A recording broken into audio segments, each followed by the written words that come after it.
What do you think kids who can't read well are writing about? I'll give you an example from my own home state of Wisconsin. Little Hudson, Wisconsin, had a viral, went national, right? Where little kids in my state were sent home, third graders, and given the following writing assignment. Tell us how the state is just like the family, but better. That was their writing assignment.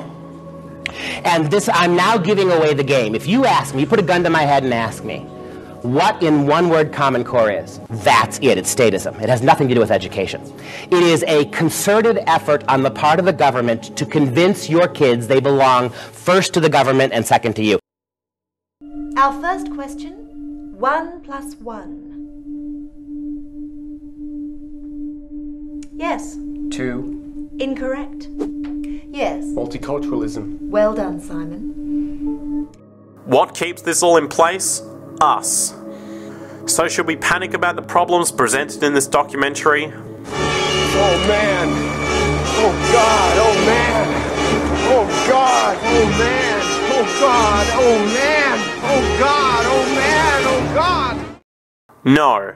But we need to properly understand and inform others about these problems if we want to make an informed choice. An ignorant, violent, trading social system where its justifications always come from a lack of thought, making it up as we go along with contradictory, utopian doctrines such as trading being voluntary and equal when it is nothing of the sort. Two parties both attempting to use deception to gain the better end of the deal is violent, not equal. It's an act of conspiracy, and because it's abundantly going on, it's inescapable, not voluntary.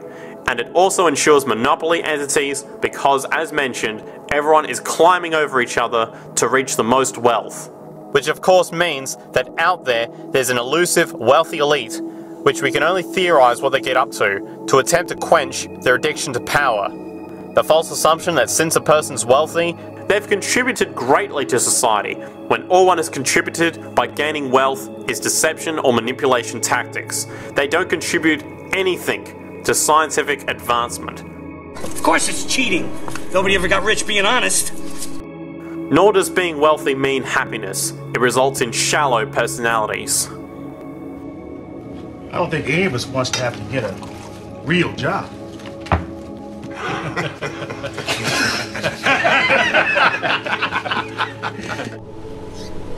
This game is rigged, man. We like the little bitches on the chessboard. Pawns. So, what's the answer? Well, I'm not sure. But whatever it is, it can't be a lie. The modern feminist movement. A cult which is a defense mechanism on behalf of the market, trading, money-related social system. It's poison. Confuses men with the negative effects of the market. The omnipotent, ever-present patriarchy. The invisible force that directs all of our lives, right? And causes all oppression and all suffering, right? Our devil. And the beautiful, wonderful force for justice. Feminism. The way. It's the way. It sounds like religion.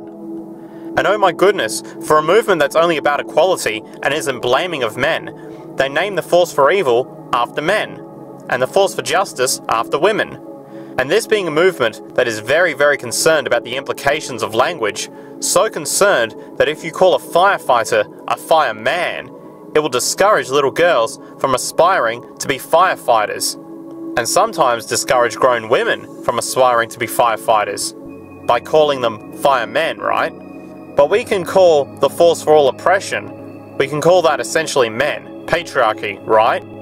And we can call the force for good and justice women, feminism. And that kind of language, that has no implications. We're not blaming men, we just named everything bad after them. That guy blows his head out, blows his brains out because of family court?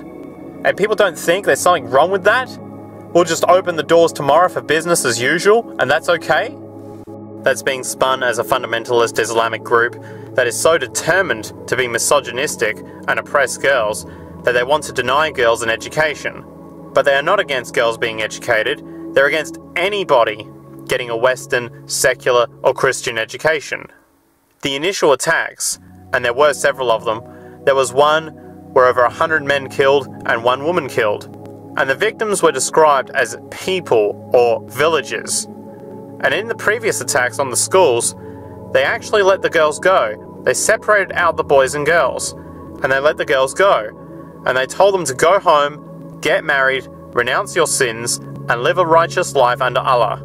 And then they burned the boys alive.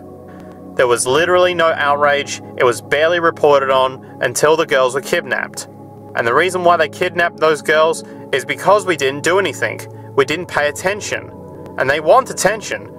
And they know that attacking girls or women is going to get them attention. What are we going to do? Start a campaign, bring back our boys? Oh wait, they're dead. Never mind.